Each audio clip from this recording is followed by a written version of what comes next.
नमस्कार साथियों, स्वागत है आपका आपके अपने YouTube चैनल गांव की पाठशाला ऑनलाइन डिजिटल प्लेटफॉर्म।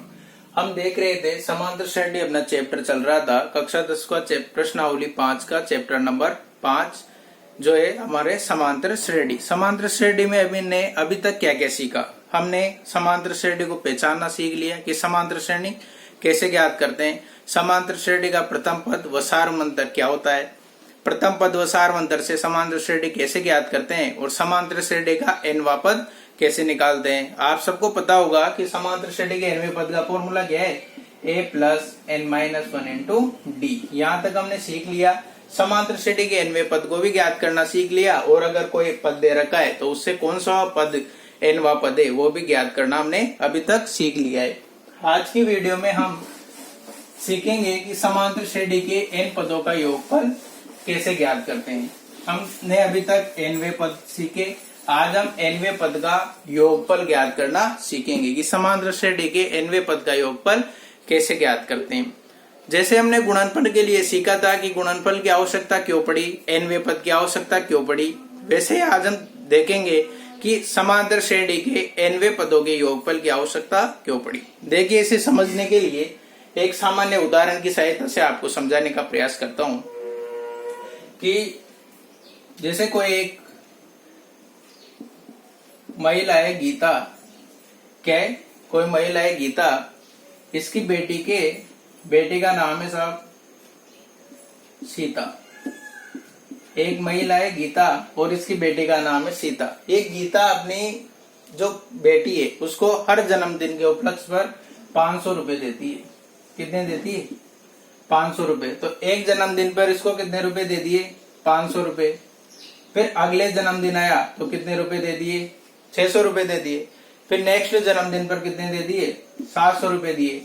और जो अगला जन्मदिन आया उस पर कितने दे दिए? 800 रुपए दे दिए। और हमसे पूछ लिया जाता है कि 18वें जन्मदिन पर कुल कितने रुपए सीता के पास हो जाएंगे। गीता हर महीने जब पहले जन्मदिन आया तो 500 रुपए का उपहार दे दिया, अगले जन्मदिन पर 600 रुपए का उपहार दे दिया, फिर जो अगला जन्मदिन आया उस पर 700 का दे दिया, फिर 800 का। तो हमसे पूछा है कि 18वें वर्ष यानी कि 18वें जन्मदिन तक सीता के पास कुल कितने रुपए हो जाएंगे। तो उसको ज्ञात करना एक कठिन प्रक्रिया रह जाएगी। कब तक जोड़ेंगे? 500 प्लस 600 प्लस 700 प्लस 800 900 10 1000 1100 1200 कहां तक? 18वें वर्ष तक। तो उसको सरल बनाने के लिए हम श्रेणी के माध्यम से उस समांतर श्रेणी का रूप देकर उसको क्या सीखेंगे? उसका योगफल ज्ञात करना सीखेंगे। पहले अगर nवां पद निकालने के लिए हमने गुल्लक में पैसे डालने के उदाहरण से सीखे थे। दूसरा सीखा था कि कोई सरकारी कर्मचारी है, उसका वार्षिक वेतन 50,000 रुपए है और वो उसके वार्षिक वेतन में हर वर्ष 5,000 की वृद्धि हो जाती है। तो उसमें तो पूछा था कि 20वें वर्ष कितना हो जाएगा, 20वें वर्ष मूल वेतन। अभी हमसे यहाँ क्या पूछा? योगफल क्या हो जाएगा। तो योगफल के लिए देखिए क्या फॉर्मूला, उपयोगिता आपको समझ में आ गई कि इसकी उपयोगिता क्यों, आवश्यकता क्यों पड़ी। आवश्यकता जब ये हम 500 प्लस 600 ऐसे बहुत से उदाहरण मिल जाएंगे आपको। ये तो एक सामान्य सा उदाहरण लिया है दैनिक जीवन का जो आपको आसानी से समझ में भी आ जाएगा। कोई पूछ ले कि आप समांतर श्रेणी के योगफल तो ज्ञात कर रहे हो पर इसकी उपयोगिता क्या है, इसकी आवश्यकता क्यों पड़ी। तो आप बोल सकते हो कि जब बहुत सी टर्म्स जो ऐड करने पर जिनको ऐड करना लंबी प्रक्रिया हो जाती है तो उनको सरल करने के लिए हमें समांतर श्रेणी के योगफल ज्ञात करने की आवश्यकता पड़ी। तो देखिए समांतर श्रेणी के योगफल का क्या फॉर्मूला रहता है हम देखेंगे। उसे हम SN से प्रदर्शित करते हैं साहब। कहीं से प्रदर्शित करते हैं? SN। तो ये फॉर्मूला रहता है n/2 2a plus n minus 1 into D. क्या फॉर्मूला रहता है कि SN n पदों का योगफल बराबर n/2 2a plus n minus 1 into D. आपको ये ध्यान रखना है बटा कोष्ठक कहां पर लग रहा है और कहां से शुरू हो रहा है। शुरू में क्या है? n/2 2a plus n minus 1 into D. अब ये कहां से आया? तो ये समझाने के लिए लंबी प्रक्रिया है। वैसे मैं आपको तरीका बता दूं ये कैसे निकाल सकते हैं आप। कि जो समांतर श्रेणी का जैसे पहला पद है a, दूसरा पद है a प्लस डी, तीसरा पद है a प्लस 2d, ऐसे ही nवा पद क्या है a plus n minus 1 into D. तो आप पहले इनको समान जो लिखा हुआ है समांतर श्रेणी के पदों का, तो इनको योग कर लीजिए इनका, ठीक है, इनका योग कर लेंगे तो हो जाएगा Sn। अब जब एक बार तो इस क्रम से लिख लेंगे, एक बार तो एक क्रम रह जाएगा, दूसरी बार इधर से लिख लेंगे इनको। जब दो टर्म्स प्राप्त हो जाएगी दोनों को ऐड कर देंगे, ऐड करके सॉल्व करने पर अपने पास ये फॉर्मूला प्राप्त होता है। जो आपको डायरेक्ट याद रखना है कि समांतर श्रेणी के n पदों का योगफल क्या होता है, Sn बराबर n/2 2a plus n minus 1 into D. जहां पर क्या है, जहां n बराबर क्या है पदों की संख्या, n बराबर क्या है पदों की संख्या, a बराबर है प्रथम पद, a बराबर है प्रथम पद और d बराबर है सब सार्व अंतर। d क्या है सार्व अंतर।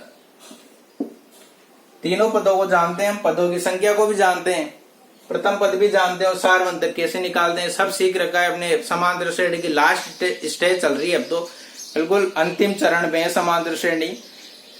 तो देखिए फॉर्मूला क्या याद रखना है आपको कि Sn बराबर n/2 2a plus n minus 1 into D, जहां पर n क्या है पदों की संख्या, a क्या है प्रथम पद और d क्या है सार्वंतर।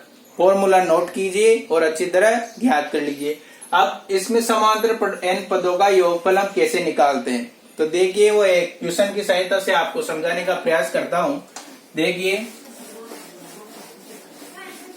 एक समांतर श्रेणी ले रहे हैं हम, देखिए एक क्वेश्चन की सहायता से हम n पदों का योगफल समझने का प्रयास करते हैं। एक श्रेणी दी हुई है अपने पास 1, 3, 5, 7 12 पदों तक श्रेणी का योगफल ज्ञात करना है। हमें क्या ज्ञात करना है योगफल। पहले क्या निकालते थे nवा पद, तो nवा पद निकाले या योगफल निकाले। सबसे पहले क्या क्या चीजें जरूरी है, सबसे पहले आपको फॉर्मूला ज्ञात होना चाहिए। योगफल निकालने के लिए सूत्र क्या रहता है, सूत्र याद होना चाहिए, प्रथम पद याद होना चाहिए और तीसरी और इम्पोर्टेंट बात है सार्वंतर क्या होना चाहिए। तो तीनों चीजें निकालते हैं हम। प्रथम पद क्या रहता है, जो श्रेणी दी हुई है उस श्रेणी का पहला पद ही अपना प्रथम पद रहता है, जिसे हम ए से प्रदर्शित करते हैं। तो a बराबर हो गया साहब 1।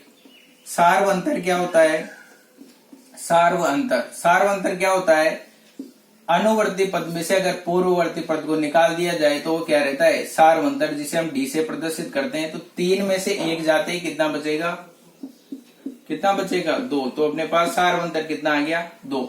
प्रथम पद भी आ गया, सार्वंतर भी आ गया। अब हमें क्या ज्ञात करना है, इनमें पदों का योगफल निकालना है। तो योगफल के लिए क्या करेंगे साहब, योगफल का फॉर्मूला होता है Sn बराबर n/2 2a plus n minus 1 into D.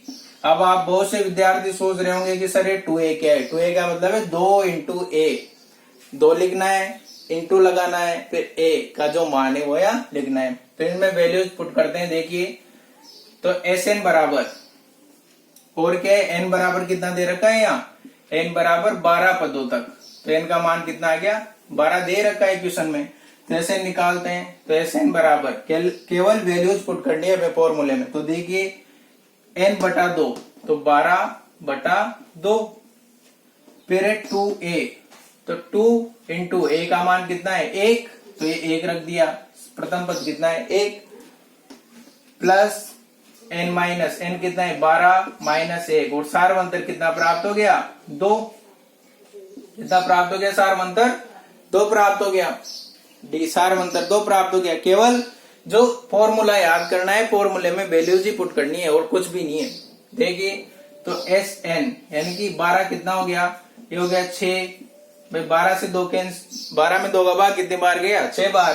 तो ये गया 2 प्लस 12 में से 1 गए तो कितना 11 इंटू 2, तो हो गया 6 प्लस 2 प्लस 22, ये हो गया 6 इंटू 24 और 24 से का 144। तो अपने पास 12 पदों का योगफल कितना आ गया साहब 144।